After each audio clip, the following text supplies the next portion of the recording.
Oh, okay. I don't know why I was thinking where you it's were there soon, but that's awesome. Yeah. And then you were We at need to play together again. yeah, exactly. And then you were at Pierre's last weekend, right? Last Friday. Yeah. Nice. How'd that go? It was a blast, man. It was actually more of a turnout than I thought there'd be. Really? Yeah, it was pretty cool. I saw. So you got to play main stage and everything. Did they do all the bands on main stage? Yeah, that show they did. Yeah. Nice. It was kind of crazy because at Stan's room right next door, Framing Hanley was playing. Really? And that's like Pierre's quote unquote side stage. So it was kind of bananas that like us, like a local band basically is playing main stage while a national is playing the small one. That's funny. That's cool. I've been there one time. I went with my brothers and saw the Devil Wears Prada, and it was so awesome. Like I think Dying Wish was on the tour with them, and that was my first time hearing of them. And man, they're so good. Like they have a girl lead singer, and she can scream like awesome. It was awesome. They're a solid band. Yeah. Yeah. Solid. So how things been going with Before My Eyes? Oh, pretty good, man. We're recording some stuff. We have a single and a music video like about on its way out, like pretty much any week now. Nice. We're just wrapping up a couple things on the I believe it's the video side. But like one of our guitarists has been taking care of that. He's more versed in like the video editing than most of the rest of us are. Nice. So yep, we're just doing some finalized touches there, and we're picking up some shows here and there. Like we've been playing about one a month simply because we're doing recording and such. But yeah. So you guys doing the music video yourself? Yeah, we actually our music video was filmed at one of our local bars called Lulu's in Wapak. Wapak, Canada, for those who aren't from around here. But yeah, we filmed a music video there. We filmed some outside scenes too, but I think we're going to end up using those for a whole different video. Yeah. That's awesome. It's funny how I've noticed this just being in bands, you end up becoming a jack of all trades. Like you try to learn how to do as much as you can because like there's no way we'd be able to afford to pay people to do these things. So it's web design and video and all that stuff. Yeah, I've only been in a band. To it. Yeah. I've only been in a band for a few months now. This is my first real band, professional band, original band, and I already see that. and feel it, and I'm trying to do it myself a bit. So yeah. Yep. Yeah, it's a process, man, but like every bit of it's so fruitful and worth it. Right. Yeah.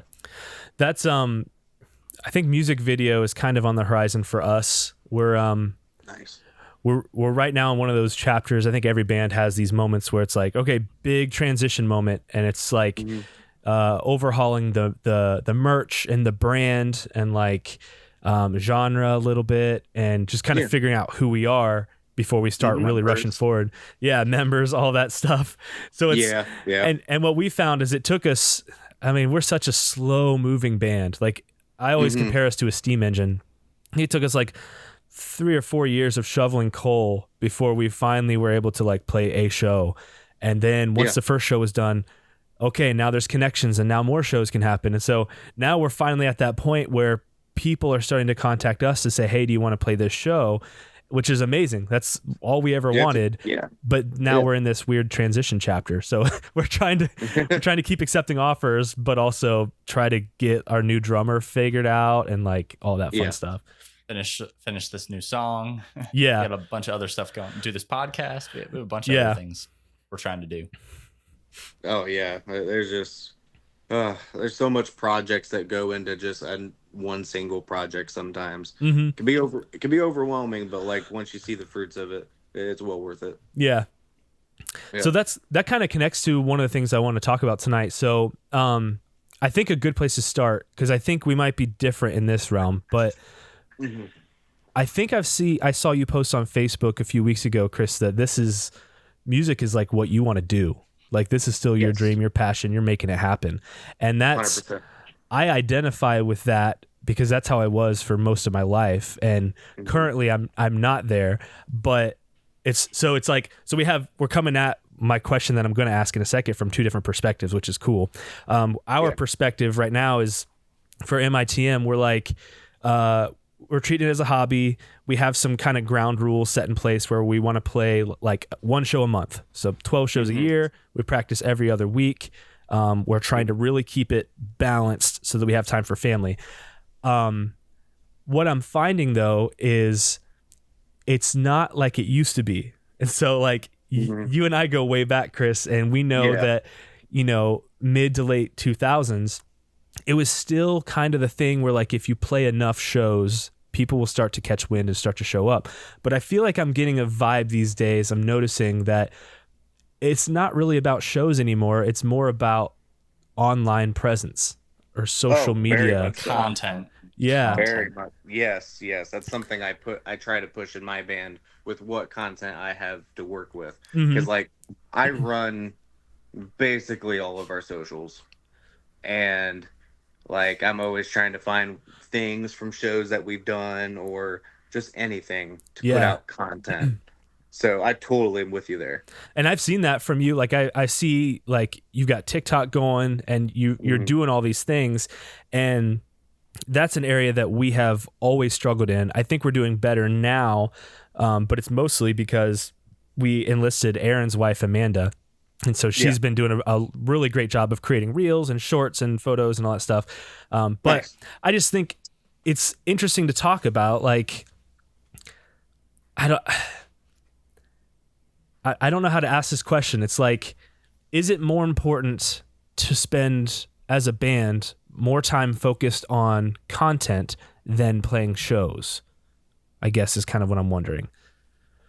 I would say I wouldn't say one is more important than the other.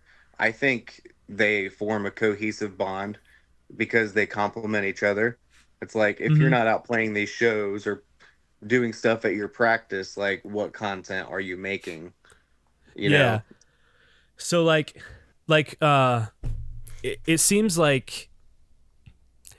to me that bands should be like, this podcast is an example of what bands should be doing. So like in their off time, or in their in between shows time, like practicing, writing, recording, but what's most important is having regular content that goes up there, and that is actually what draws the crowd in. The show is where you convert. This sounds a horrible like business talk, but where you convert leads into sales or whatever. It's kind of a showcase of what you've collectively done. So it's I don't know, it's felt to me like if we play a show and not that many people are there and we promoted it well, then that means that we're not doing enough content type work in between. And it almost seems like that's the barometer. Like there has to be regular stuff going out at certain intervals. There has to be something else that grabs people and makes them care about you. And then that way, when you say, hey, we're actually going to be together live, it's like, okay, I like that person already. And that's so weird. People aren't, I'll speak for myself. For example, I'm not going to shows to discover new bands. I'm going to shows to see bands that I found online and I listened to and I like already. And I think that is how it is now. I agree with that to an extent. Something I handle shows that whether I go to or if I play them, I use it as a networking avenue. I mean, you can do that all day on social media. I'm not discounting that. But I mean, just this past weekend alone, I made some pretty good connections with some bands from various states, and it's just good to know. I don't know. It's good to have somebody kind of everywhere, if that makes sense. Yeah, definitely. Yeah, I know. I mean, Chris, you were even planning on coming to our show, and I know something came up, but I remember thinking, like, that's so cool that Chris would drive all the way up to Bowling Green to come. And I know, you're supporting us, but I also know that it's equally important to just be there around other bands because it's networking. It's all about like, hey, that Chris guy was really cool. We could have his band on this gig. So that's cool. Yeah, and I always love playing with you guys. Like like, man, what was it? Our first time playing together was last year at Prime. And then we had our show in BG in January. Like, it's always an absolute pleasure when you guys bring us along. Like, I appreciate that. Well, that's good because that was our most recent. Sorry, Joe, to keep jumping in. after our most recent show, we're talking about, hey, when we have another show, who should we have? And that was your guys' name was the first that came up. So Vince and everybody was like, yeah, we got to get those guys again. So it's fun. Oh yeah, I've always loved playing with you guys, and like Dustin, you, me, and Aaron go way back. So like it's real cool to have those reunions when we can. Mm-hmm. Yeah. Chris, if I could just tell you this. So I watched you guys play. I had no idea who you guys were before January. So watched you guys play, really liked it. And so my musical tastes and preferences have changed, over the last 15 years as I've gotten older. But I just want you to know that 18, 19-year-old Joe would have freaking loved your band. Like that would have been, I would have absolutely ate that up and been blown away that like a local band, regional band was making. That was pretty much like the exact kind of music that I loved the most at the time when I was like 17, 18, 19 years old. So just FYI, young Joe freaked out when I saw you guys back in January. Oh so man, that's awesome. Thank you. Yeah, and I almost put you guys, I wouldn't say in a category, but like in terms of sound, you guys sort of resemble Ice Nine Kills for me a little bit.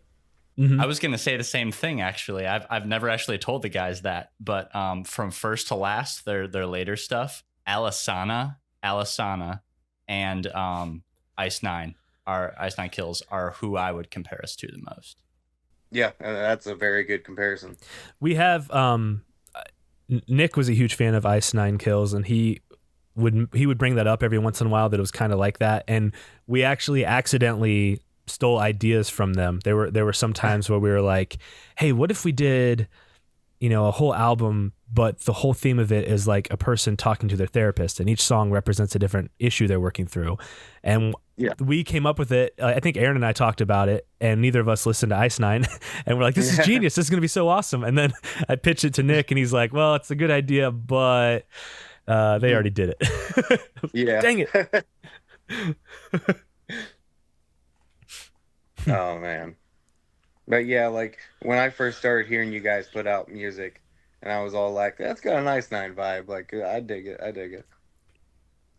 I think, although it may change. Yeah, I was gonna say we're moving into our last song that we released was like our last original we released was called Foresight 50/50. It was like hindsight's 20/20, foresight's 50/50, and it was more emo and sour, and it had a mixture of screams and singing. So it was more in the realm of Emery for me, and maybe Seosin and like those types of things. Mm-hmm. And so we were all very happy with that genre. And then Joe joined, and he showed us a lot of what he has that he's been working on, and they're all along the same line. So it's weird because it feels like it's going to take a big step in that direction, which I'm happy about, but I definitely feel like our band has been identified as a metal band. And so when people reach out and say, hey, you want to play? It's always, we have this metal fest coming up. You guys want to get on it? And we have, hey, this is another metal show. Like, and I'm like, right. I mean, I guess we kind of are a metal band in some of our songs, but yeah. Yeah, it was all the more clear to me that after this last show that we just played, my first show that I just played, that it's sure we fit a lot, we fit into a lot of, I guess, subgenres, but yeah, we're really not. When people think metal, we're not really there, and neither are you guys either, Chris. You guys are more of the hard rock, maybe slight with metal influence, and I would say that's kind of more us too. Yeah, that's definitely a fair way to put it. And honestly, metal is such a general term. Like, the amount of just like subgenres in it, like it's hard to place anybody anymore. Yep. And like I've noticed with both of our bands that like we're kind of all over the place. Yep. So, and I think that makes each performance interesting because like people will come up to me after a show or whatever and be all like, man, like almost every song differed so much from the other. Like, that was really cool. You had me on my toes. I'm all like, oh, well, thank you. And that's what we like to do. Yeah. Us too. Yeah. Yep. Yeah, because we've all seen bands that like every song sounds the same, and so it just kind of makes it almost makes your set feel longer. In a way, yeah. In a way, I've seen bands like that. Whew, but so, I was thinking about this because in my first band, Pleading the Fifth, I don't know if you and I ever talked about them, Chris, back in the day, but like this was like when I was a senior in high school. So yeah, an issue I ran into with my bandmates is back then I was convinced, I was positive that music was going to be my career. Like I felt like God called me into it. It felt divine. It was like, and so it was my identity. It was everything. I knew everything about it. I was all in. The issue that I ran into was my bandmates were not on the same page with me, and it ended up causing a lot of friction because I'm like, if I would feel like they're not even thinking about the band until practice. And I'm like, how is that possible? I'm thinking about it every day. I'm thinking about what we can do, what we can change. How is it that you haven't? And so that ended up, I think, thank goodness I've grown since then, but I think that was kind of the main reason that band fell apart was I was on a completely different page than they were. How has that been for you with your band? Do you feel, is there a huge disconnect between what you're wanting to do and what your bandmates are? I mean, we're all generally on the same page. There's like, I won't get into specifics, but like, there's times where we do differ on certain approaches, and it's just a matter of getting together and chatting about it at the next practice, or we have our own band chat that we've had since the band formed. And in fact, we had a similar discussion today about something. So there's times where a lot of compromise comes into play. Yeah. There's times where it's kind of like a vote effort. But yeah, it's, I don't know. It can go all kinds of ways depending on the situation. We found, I don't know if this is still true, but we have learned over the years that our band doesn't do well at resolving conflict or handling conflict via text. And so we've had another guideline for ours that we put in place for ourselves is like, we can talk about basic like facts. Hey, are you free this date? Can we do the show? Yeah.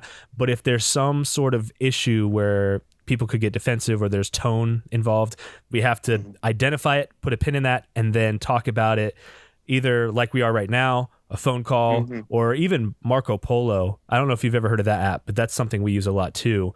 It's sort of like it's almost like a walkie-talkie, like, but you leave video voice. Walkie-talkie. Yeah. And that's been nice because then you can see people's faces and you can hear their tone. And so you can, body language helps a lot, but yeah, definitely. for us, chat is it can be dangerous if we're not careful. Yeah. Oh yeah. We've been there too. I know how that can be. Yeah. I was talking to Aaron about it a few weeks ago and I had this great analogy. It's like often we would have conflict in our group because of chat and it would cause major conflict. And it was kind of like Native American tribes going to war over smoke signals. Like that's a great analogy. Don't misinterpret my smoke signal and then go to war. Like, I'm sorry, I accidentally did 2 plumes instead of 1. Like that's what text messaging is. So it's like, be real careful. If someone pisses you off in text message, just take a breath because it is as primitive as smoke signals. Yeah, you're not wrong. Yeah, we've had our instances where like we have to regroup like personally because over text that's a trap waiting to happen. Yep. Strong personalities just make it worse too. Oh yeah. Yeah, so Chris was asking me right before you got on, Joe, how our show went at Howard. So what do you think, Joe? What were your thoughts? Well, I had a great time. My first show, so I was a little nervous, but right before we played, that all kind of dropped away. And when we hit the stage, I've been playing guitar on stage at church every week for the past 15 years. So being on stage, playing in front of people is nothing, that's nothing new to me. But yeah, I wasn't nervous. I knew I was ready because we were well prepared. We rehearsed a lot. I practiced a lot myself at home on my own time. So I was ready. So I had a blast. I was confident, but the monitor mix issues that we had made things a little nerve wracking. we thought we had it nailed at sound check. And then basically when we got back up there to play, when it was our turn, all of that was not there, undone. And we had basically had to start over. And then the mix wasn't good when we played. And the tracks were up way too loud in the monitor mix, and they drowned out pretty much everything else. So we had a hard time hearing drums. We had a hard time hearing each other. I had a hard time hearing my guitar. So that's not good for the new guy. And yeah, so again, but overall the show went well. And from everybody that I talked to, a group of my friends came and they all said it sounded really good in the house. So that's good. And they said it sounded tight. So so at the end of the day, I can be upset that, you know, I wasn't super comfortable playing on stage, but the show went well. Yep. So good. It's good to hear. It was a net win, I think. Yeah, I mean, I feel bad missing your debut on stage there, Joe, because like I've been looking forward to seeing you do your thing with them. But I'm glad it overall went well for you guys, and definitely looking forward to sharing the stage again. Absolutely. I had something planned for you, Chris, at the show, but in retrospect, I think it's probably a good thing that you didn't come and we didn't do it. But my brothers, I talked to my brothers a few weeks before the show, and I was like, "Hey guys, we don't have a drummer anymore," and like, but we're still going to do the show. It's going to be cringy. And one of my brothers was like, "Dude, you should just have somebody back there anyway. Like, they don't have to play it. They don't have to play right. They just have to look like they're playing and look like a band member." And they actually volunteered to do it. And they were going to come. And then I heard you were coming, and I was like, "Oh yeah, I'm going to ask Chris." And I was going to get you in for free as our drummer, like as a member of our band. And then I was just going to, Death Hex played right before us, and I asked them to leave their drum set up there. And I was just going to have you sit at the kit if you wanted to, if you were willing, and just have drumsticks, you know, and just really look like you were playing, because the drums are in the track. I totally would have. I was gonna try to use it as an opportunity to really promote your band too. Like, hey, everybody, give it up for Chris back here from Before My Eyes. Like, it was gonna be awesome. That would have been sweet, dude. I would have been all over that, man. Once we got there, though, I don't know what it was. I guess my nerves, or I talked myself out of it. But I was like, man, this is already cringy, and we didn't have much of an audience. There was like maybe 10 people besides the bandmates. So it was mostly other bandmates that were watching us. And I was like, I don't know if this joke's going to land. So maybe it's good that Chris didn't come. Mm-hmm. I will say, though, in all the photos that have gone up online so far, you see the drum set in the background, and you can't really see who's sitting behind it. So it looks like we're a full band up there. You don't even notice that there isn't a drummer. It's pretty funny. Perfect angles. Oh, man. That's great. Oh man, I wish I would have made it specifically for that reason, because I totally would have ghost played the drums. And I tell you what, I don't know. I can play some guitar, I can play some bass, and I do vocals obviously, but man, I am a terrible drummer. Same. I was thinking, I'm the only one in my band who hasn't or doesn't play drums, so I'm also rhythmically, at least the hands and feet coordination thing, I just can't do it. I never have been able to. I had kind of I had thought up like this whole comedy routine, because we always, when we play, we take ourselves very seriously, kind of, because we intentionally do this thing where we don't break the fourth wall. So like, we don't ever talk to the audience. We don't ever recognize that they're there. We just pretend like it's a Broadway performance, and that works for us. But when we don't have a drummer and we're very clearly playing with drums in the track, like, okay, elephant in the room, we have to break the fourth wall. So I was going to open up our set before we play anything and like kind of go, oh crap, like we forgot our drummer or whatever. I need a volunteer from the audience. And then I was going to have you be the plant, and I was going to have you come up and be like, hey, Chris, this is Chris from Before My Eyes, everybody. Yeah. And then I was going to ask you, so I need a favor from you, man. Have you ever played drums before? And then you shake your head no. I'm like, okay, well, this is going to be great. I need you to go back there and play drums for us. Oh my God. Oh, that would have been hysterical, man. Oh. Yeah, but it was so fun. It was. And the drum tracks sounded good. Yeah, they really did. That's the perk of having Vince. Like, he records everything, so he has all those. The master, the whiz. That guy blows me away. And say he seems like that guy, you know? Yeah. Another cool thing about the show, I mean, cool depending on who you ask, but like, because the monitors weren't where they wanted to be. Like Joe said, the track was really loud, so we couldn't hear the drums. Well, when we practiced earlier that day, we practiced with like the drums are our timing. We have to hear the drums to hit our cues to come in on time, all that stuff. And so one of our songs, we couldn't hear the cue. And so I don't know what happened. We missed it. But yeah, we all came in. And I think it was Vince came in first. Yeah, I think Vince came in first. So I just followed him and didn't realize I probably shouldn't have done that because the tracks aren't waiting for me. So I need to stick with the track, and I had a hard time hearing it too. But we were off for like probably 5 seconds, and then we all got back on. Yeah. So do you know, Joe? Not that it matters, but did Vince come in early, or did we? Yeah, I think Vince came in early. Okay, because I really felt good when I came in. I was like, this is the so yeah, so what ended up happening, luckily it's a very chaotic song, so I don't think it's really easy to tell what we did, but you could. Sorry to throw you under the bus too, Vince. Yeah. But I think you came in early, so I just followed you. But that's the cool thing about it is Joe's first show, and we had a major thing that some bands it would shut down, and then we were able to recover without anybody noticing. And then I think as the song progressed, we all looked at each other and kind of like, whew. Yeah, close one. We did. But it's a song like right in the middle of the set, so it was a buzzkill because we freaking nailed the song before that. Anger, we killed it. Yeah, my wife took a couple videos, and dude, we nailed that one. So that was a buzzkill coming off that one, but we recovered, and the rest of the songs on the set were great in my opinion. So. Oh man, if you can like fix a problem just by the seat of your pants while playing live, like that means you guys can improvise the crap out of your set, man. Like I've seen some like straight up stage disasters. Like take for instance, I want to say it was our first year being a band. We played at Harry's Hideaway. This was like 2014 or 15. Oh, it would have been 2015. So our second year around.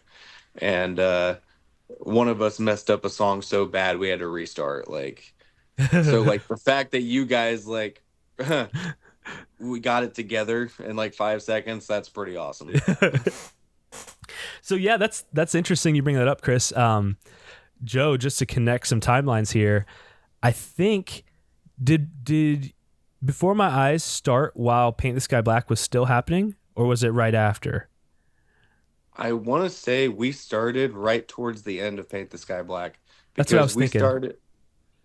I want to say we started in like summer of 2014. Yeah, that sounds right. So that's 10 years. Yeah. Yeah. So that's really cool. I mean, Aaron and I called it quits, and we did live sound for a while, but it was like we weren't doing music, and you stayed the course, man. You hung in there. That's so cool that you're still together, still doing it. Yeah, in fact, I wasn't even always in it. In 2017, I actually departed from the band for about 5 years, and then they asked me back in like 2022. So I'm like going on my second stint, like 2 years in again. Gotcha. But yeah. Do you know? Of course you would know. Were there any other major lineup changes over the years, or has it been pretty consistent? There's been some in and outs. I know in like the 5 years I was away, they went through, I want to say a couple guitarists and maybe a bass player. Okay. Yeah. But like since I've been back, it's been the same 5 people. That's cool. Yeah.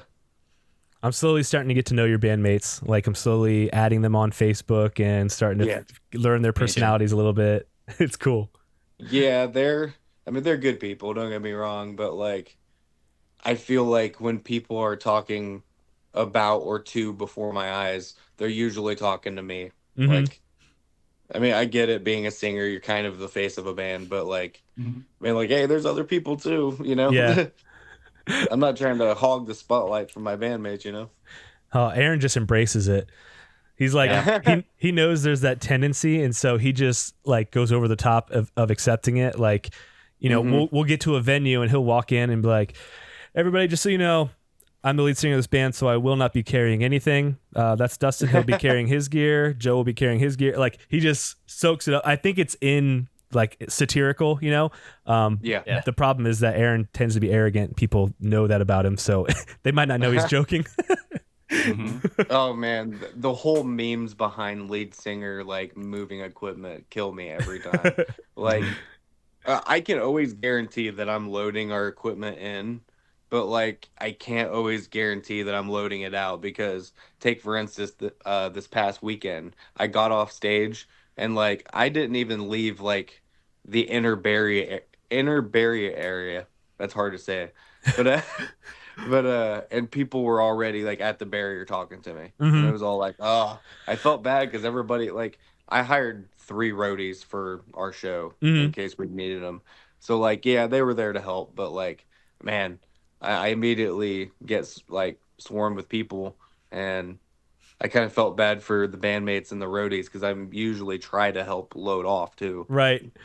Yeah, I have to remind Aaron like after we play, he tends to hang out on stage, and a lot of our shows so far have been headlining because we've been hosting him at Howard's, but like the show will be over, he'll hang out on stage, and I'm like, Aaron, go to the merch table. Like, so I have to kind of push him that way. Like that's part of your job as the lead singer is like, you have to be the face, and ideally you want to be near the merch table so that people can be hanging around and interact with everything and the brand and all that. And so not only the face, the mouthpiece. Yeah. So. Yeah. But I got a little bit of attention after this show. A couple people swarmed me, and I don't know if that was just because I was new, but I don't know. The lead guitarist has some game too. What is it? So the meme, the singer has like 3 girls, and then the lead guitarist has 2 girls, and then the drummer has 1 girl, and then the bassist has his bass is by himself. Yeah, and then the keyboardist has a cat. Yeah. I saw a version of that like where it was the bass player had the bass and a cat, but like, yeah, nice. Those memes are great, man. Yeah, those are awesome. I like to, since Aaron loves to take the lead singer role and all of that stuff, I like to throw it back at him as well. So like, we have our show next Friday is at Frankie's, and Vince is a little worried about making it on time because we're opening. And so he asked us if we could set up his gear and all that kind of stuff. And Aaron's like, yeah, absolutely. I'll take it. I'll set it up. And I was like, you mean Aaron's going to do work? Oh, he's man. Like, stuff. I got to take photos of this. Stuff in. Oh, no. Oh, yeah. I love just random banter like that between band members. But it just makes the whole experience interesting, man. You know, that's another trade-off, too. Like, our last show we just played a few days ago, my voice was like shot before I even got on stage because there's all these other bands playing, and it's like we were kind of organizing things. It was like, hey, we need you, and can you get your gear up here? And it was just all of this. When bands are playing, you got to talk to each other. So, and it's been like that for most shows that our band has played. So I'm pretty excited for this next one that we have because we're opening. So it's like, we're going to get our stuff up there. We're going to sound check, and it's going to sound great. And then nobody's going to touch anything. So we already know our sound's going to be good, and my voice is going to be good. And so then after we play, I just get to enjoy the rest of the night, you know, like, but then the trade-off though is you play first, you have the good sound check, your voice is fresh, but not very many people are there. So it's like, man. Yep. That's what happened to us. I want to say it was last time we played Stan's Room. We played first, and it was good to get it out of the way and chill out for the rest of the night, but there wasn't too many there at the time. Yeah. But it works out because we've done well in Stan's Room the couple times we've played there that they brought us to main stage, and that's been a blast too. Like, but there's pros and cons to every slot on any bill. Yeah. So, Chris, I was wondering, and this putting you on the spot, who's your favorite band that you guys have played with? And don't say Monsters in the Mirror, because like I know we're friends, but like of the other bands, be honest. I would say personally, back in 2017, Harry's Hideaway brought Saving Abel to Lima, and we ended up getting direct support for them because it was like I want to say 4 or 5 local bands on that, and whoever sold the most tickets got to be right before the headliner. And we managed to snag that, so I was super grateful about that. and then like Saving Abel came out of their bus to watch us, Oh, that's and That's cool. cool. it was dope. And so in between our set, their singer at the time, Scotty Austin, and I, we took a shot together and like Hmm. bid each other good luck and all that kind of thing. And yeah, That's like they were cool. just cool. They were real cool people. What about like more local, I guess. So like for example, I'll give you time to think. So like we've been playing with like our last show, we played with Death Hex, Bare Knuckle Redemption, and Silent Home, and they were all just super cool guys. Like, you know, Death Hex plays a lot around and everything, and they're just really chill. Yeah. And Bare Knuckle, we played with them twice now, and they're just really chill. And so Good we've guys, been yeah. we've been very fortunate that we've been playing with bands that are just, they're really great guys. And so it makes it so that even if nobody shows up, it's like you're just hanging out with some cool guys. Oh yeah, like I understand that completely. A band that we play pretty consistently with is As the Ember Burns. They're also from Lima, and I mean I go way back with some of their members. So like even before being in bands, like we're already friends. Yeah. But just to share this journey together has been super fulfilling. Like I love every bit of it. Did some of those guys come to when you guys played in BG? Yeah, I want to say at least 2 of them came that day. Yeah, because I remember, I think you said from stage there was a bunch of bands there that I didn't realize were there, like Infinity Process and As the Ember Burns, Yeah. and then I think there was another one. So that's cool. Yeah, if a member of If I Should Die showed up, and then I believe Nick from Knock for Six. Knock for Yeah, Six, he there. came out too. There. Yeah, that's right. Yeah. I met him that night. John Fleischman was there too. Oh, Okay, yeah. I didn't realize that. Nice. Yeah, John came. That's where actually I met him a couple years ago at a mutual friend's house party. But we sort of re-met there, so we're connected now. Good guy, super talented. At what he Yeah, does. that's who when we are ready to do a music video, we're wanting to go with John. He just did one. Nice. He just did one for the Infinity Process, and they had Aaron as their like actor protagonist in their video or whatever. Oh, okay. And so it's cool. I know Aaron knows those guys pretty well from Convictions too, so Oh, nice. that'd be cool. They're one of my favorite local-ish heavier bands, Convictions. I also like Northern Shores. I don't know if you guys know them. They haven't had too much activity lately. They just released a group of songs like a longer EP a few months ago. But before that, it had been quite a long time since they released anything. I met the guitarist back. He used to work at Guitar Center back in I think I met him around the time their first EP came out, which was like in early 2017. And I really dig that EP. Definitely have a lot of beliefs, differing beliefs and political views. But solid band. Oh yeah. So Absolutely. are they political with their lyrics, or is it like from stage? Yes, Or a bit. Lyrics and just okay. lyrics and social media content. It's just who they are. When we went to Pierre's to see Prada, another band that played right before Dying Wish, I'm not going to remember what they were called, but it was like a rap rock type group. Like they kind of sounded like TFK in like the old days, or like Rage Against the Machine or whatever. But, and they're, as soon as they started playing, I was like, oh man, like I dig this. Like it's heavy, it's rap rock. But then in between songs, they were very political, and it felt very divisive. And it was literally like, you know, they said some stuff that kind of went directly against my brother Caleb. Like it was some sort of like anti-cop thing, and my brother Caleb's best friend was a cop who just got killed recently. So it was like, I remember Caleb being like, this band's awesome, their music is so good, I'm digging it. And then they said that, and he flipped him the bird and then walked out and was like, he would not watch the rest of their set. And I remember thinking like, man, why be divisive? Like, that seems so risky to say something like that. I don't get it. So I get that you if you believe certain things and you have strong opinions, great. Obviously, that will be inerrant in your lyrics. If you want to put those in your lyrics, that's fine. But don't. I'm sorry. I came. This is my opinion, and maybe I'm wrong, but this is how I feel. I'll listen to your lyrics. I'll obviously, if I listen to your band, I'll know from your lyrics how you feel about something or whatever. And if I want to come watch you play, I'm going to come watch you play. But I don't want to sit and listen to hear you talk about whatever stupid opinions you have between songs. Like, that's not why I came. That's not why people come to listen to you play. And like this thing, everybody deserves their own opinion and their own, I guess, platform to have those opinions heard. But it isn't, random banter or rants between songs. Okay. Like, it's just we will never do that. I will never do that. Yeah. It's like we go to shows to escape that. Like, you can encounter that at work. You can encounter that with your weird uncle at Thanksgiving. But like, when you go to a show, you hope that you can just like, we're here for the music. We're here to have fun and brotherhood and all that.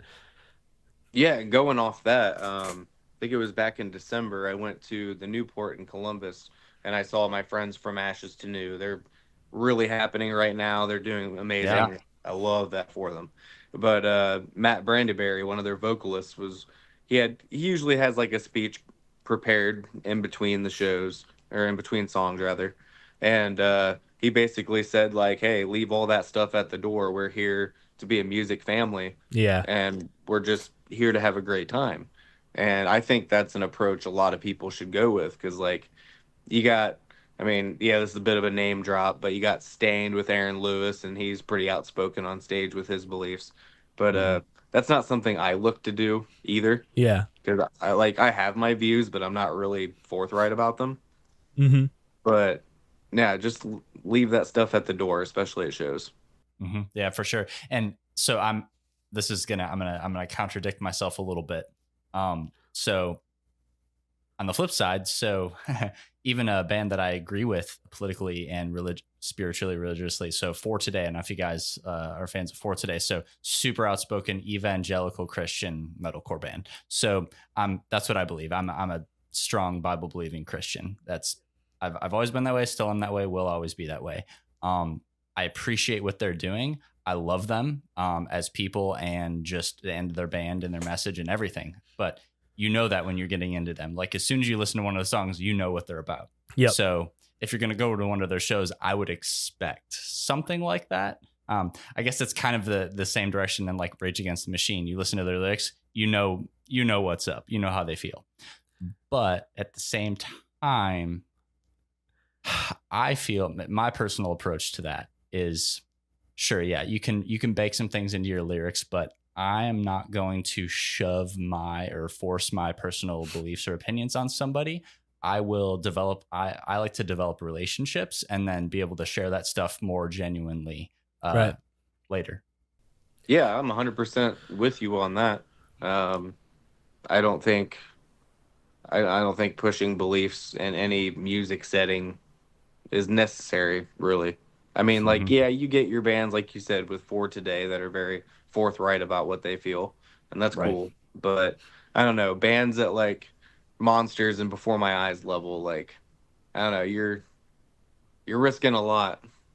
Yep. Right off the bat. Especially now, especially in this day and age, you're risking a lot. And that's, it's sure you want to do the right thing and not be silent if there's a problem. But yeah, there's just no point. You're risking a lot, and it's just not worth it. And bands like us, we worked really hard to get those 10 people there. We don't need to say something that's going to send 5 people home. That's right. Oh yeah, no, right. Like, we have one song that maybe touches on politics a little bit, and it's not even like, yeah.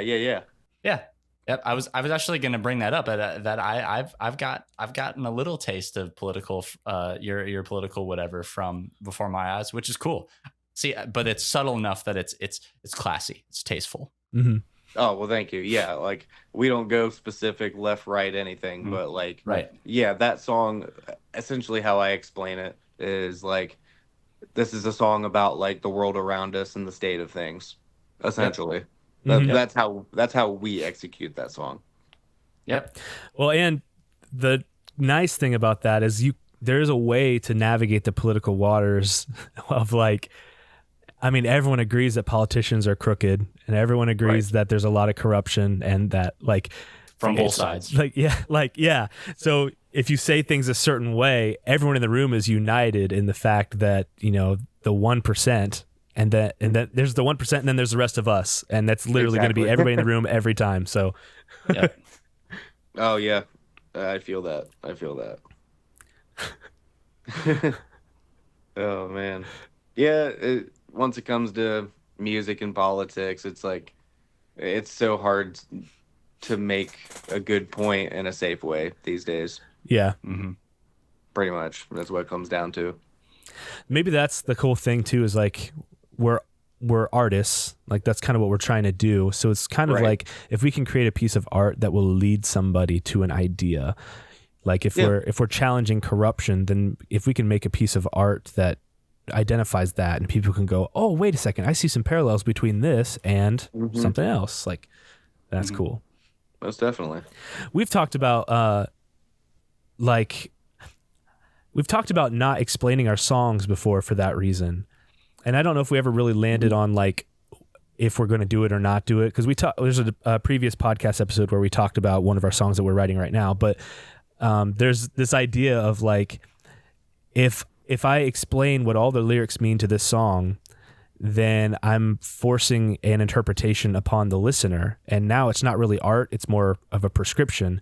But if I just put it as it is, and then the listener can engage with it however they do. One of my favorite bands did exactly that for an entire album on purpose. So one of my favorite bands is Trivium.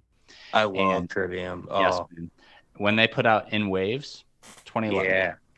that album, I remember Matt, their frontman, came out and said, this album, the lyrics on this album, actually everything about this album, the music, the artwork, the everything is ominous and general, and it is not specific on purpose so that the listener can interpret it and apply it however they want in their life to their specific situation. Mhm. And I thought that was really cool. Oh yeah. To me, that's genius. Honestly, if you can keep it like an open forum, approach it any way you want, I think that's like about the best way to go if you're going that route. Mm-hmm. Yep. He even said, like, I don't even really like, I had a couple ideas as I was writing lyrics to these songs that I based them around. But like, even if it is like a very specific thing to me, I'm never going to tell anybody that. And I'm just going to tell you it's generalized. There is no specific meaning. Apply it and interpret it how you will. Oh, most definitely. Yeah. Yeah. I He's love a it. smart guy. Oh, he's brilliant. He's super talented, super smart, super athletic, disciplined, just super talented at everything that he does. Great guy, really nice guy. I've seen them like 4 or 5 times, and I've never met him, but I met Corey, their lead guitarist, briefly. So Yeah, he's a little bit more soft spoken compared to the rest Yep. of them, but Mhm. nonetheless, yeah, they're overall great guys. I saw them at the Rusty Spur. I can't remember what year. It might have been 2016 or something, but it was a small enough venue that I got to talk to them and such, and like sweet. they're just overall great people, man. Like Mhm. honestly, in fact, I'm trying to remember. I want to say it was the Silence in the Snow tour cycles. Sounds But right. the touring drummer they had at the time, Manny Madero, he's Yep. actually from Ashes to News, full-time drummer now. Yes, I did know that. Nice. Yeah, Yep. and Mhm. Maddie's such a cool dude, honestly. I didn't know that you knew them. I thought they were from Pennsylvania, if I'm not wrong. That's what I thought. Okay, but you know them. That's awesome. Yeah, like when they were kind of coming up in the national scene, they were on tour with Hell Yeah for like I felt like 2 years straight.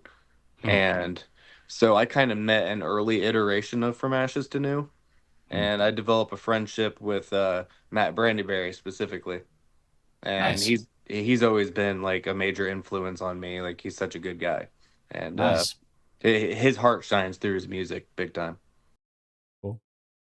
I had so this is a funny story. So in Toledo, there's this old venue called Headliners. It's not open anymore, but it used to be where a lot of the shows and like the types of bands that we are in and that we like would play. And so I'll get there. There was a band called Times of Grace, and I don't know if you guys know what that is, but that is okay. They were touring with Under Oath. So first of all, Under Oath was playing Headliners. So big band playing a small venue. I got to go. So I had brief, quick, hey, what's going on, the run-ins with like Spencer. And this is back when Aaron Gillespie was not in the band. So I got to see him during that cycle, but I saw and met Spencer real briefly. But Times of Grace is Jesse Leach and Adam Dukowitz from Killswitch Engage side project that they started back in like 2011. I think this was in 2011 or 2012 when I saw them. They only did like 1 or 2 short tours that they were just opening acts with other bands. One of them was Under Oath, and they played this small stage and at Headliners in like 2011. So I met Jesse Leach, Joel Strolzel, their Killswitch Engage rhythm guitarist. He was touring with them at the time, and Adam D at this jank venue and Headliners. And it was pretty brief, but they were nice guys, just brief run in. And I asked Adam, like, okay, so this is back when they were still sort of, Killswitch was inactive. That's why Times of Grace was active. So I was like, hey man, when's this next Killswitch record coming out? And he's like, next year. And he was right. He actually was right. So I was thinking, like, there's no way he's exaggerated. Like he's just telling me that to tell me something that I want to hear, but he was right. So that was cool. And that next album that they put out, Disarm the Descent, was their first album with Jesse back. Killer. Totally reinvented themselves. One of their best. I think it's like their second or third best album they've ever done, I think. So. Oh yeah, that was a good album. Real good. I haven't kept up with them in the last, I don't know, probably 5 years or so, but I do see that they actively tour with Light the Torch, and they're still cool with Howard Jones and everything. So like seeing that camaraderie still being so strong is like really awesome to see. Yep. They I like them both equally as vocalists at the different times that they were in the band. So and they had him they had Howard on as a guest vocalist on one of their songs on their most recent album, and it was good. I feel like I heard something about that. I haven't listened, but yeah, check it out. Their most recent album was definitely not their strongest, but it's still good, and it's still like, if you want to hear Killswitch Engage, it sounds like Killswitch Engage. So yeah, well, that's awesome though. Hell yeah. Speaking of camaraderie, you know something that really good for camaraderie in your band: a cold plunge. Yeah, we did this together before that show a couple of days ago, and it was glorious, dude. Like, it was 50-degree water, so it wasn't really that cold, but like all of us together the morning of the show, we embraced the suck together. And then afterwards, you're just like, you're at IHOP drinking coffee, just feeling glorious. Yep. It's a good bonding experience. I feel like my band could probably use something like that, because, man, that's funny. I would like to do that. Dude, it was funny. Vince was like, we all did it. I went first, then Joe, and then it was Vince's turn. And Vince was real nervous. Because he has anxiety and like panic attack type stuff sometimes. And he's like, I don't know how this is going to go, man. Like, I don't know if that cold's going to hit and I'm going to have a panic attack and freak out. And so I was a little nervous too. But then he got in, and once he got past the first 15 seconds of thinking you're going to die, then we almost couldn't get him out. Like, his time was up. He did 4 or 5 minutes or something like that to an awesome Lamb of God song. And then we're like, all right, it's Aaron's turn. He's like, no, dude, I want to stay. So it's cool. That is awesome. Yeah, I never thought to do that specifically, but yeah, I have been looking for different little activities just to get the band members like all together other than practice and such. Yeah. Yeah, we're finding that's important, I think. That camaraderie and that bond. Yeah, some level of friendship. Yes. I definitely agree. And I feel like in the early days of Before My Eyes, like the first 2.5 years at least, we did a lot more of those things together. And we've kind of shied away from it. People started families and such. I get that. I don't have a family of my own. I just have who I have. Like mom, dad, stepmom, stepdad, sister, all that, brother. But so over the years it's become a little harder to get everybody together. Other than music, but I don't know, I feel like it's still something that I do got to push for. Dude, we'll do it someday in the future. It'll be a combined Monsters in the Mirror and Before My Eyes, and we're all going to do the cold plunge together. Maybe I am down. Maybe I am down. We do a show in Toledo, and if Aaron's cool with it, we'll just go to his house because he's right there, or Joe's right there too, actually. But we'll just get a big tub, and we'll just all go. Just that would be cool. That would be so cool. I'm down. I'll have to tell the guys about it tomorrow at practice. Yeah. That's funny, man. All right. Well, it's been about an hour, and this. Oh, already? Wow. Yeah, this was great. This was exactly. This was cool. Yeah, it's exactly what I wanted. Yeah. I'm so glad that we were able to get you on video, because that's the whole thing. So, and it felt smooth. It felt natural. It was a good conversation. I think people will like it. So we need to do this again sometime for sure. Oh, for sure. Let me know, and I will make the time, man. And I think I'm being a little grandiose here, but I think it would be good for us, maybe every podcast episode, but at least on the episodes where you're here, to have a segment where we talk about other bands that we're playing with to highlight them. Because it would be really good for our scene if we are talking about other bands and highlighting like Bare Knuckle. Like, we played with them twice now, and like we just really like those guys, and we like all the people we played with, but like we can lift, the rising tide raises all ships, so we can lift the scene. Oh yeah, I certainly agree. Let's work out some segments that way, and I think that'd be beneficial for a lot of people, even outside this chat, you know? Yeah, absolutely. All right, well, I will let you know when this is gonna go live. It'll probably be 2 weeks from today, I think. I'm still working on. I don't know if we're gonna be releasing every 2 weeks or what, but it'll probably be that. So I'll let you know, and then we can start promoting it. And it'll. I distribute it everywhere, but it seems like most people just go to YouTube, especially because it's video. So that'll probably be the best way that we promote it. Is just, hey, it's gonna be on YouTube on this day. So. Yeah, I'll promote the crap out of it. So awesome. Yeah, sweet. All right. Well, thanks for showing up, Chris. It was good talking to you again, man. Hey, good seeing you guys. Yeah, let's do it again soon. Absolutely. All right. Awesome. All right. See you later, man. Y'all take care.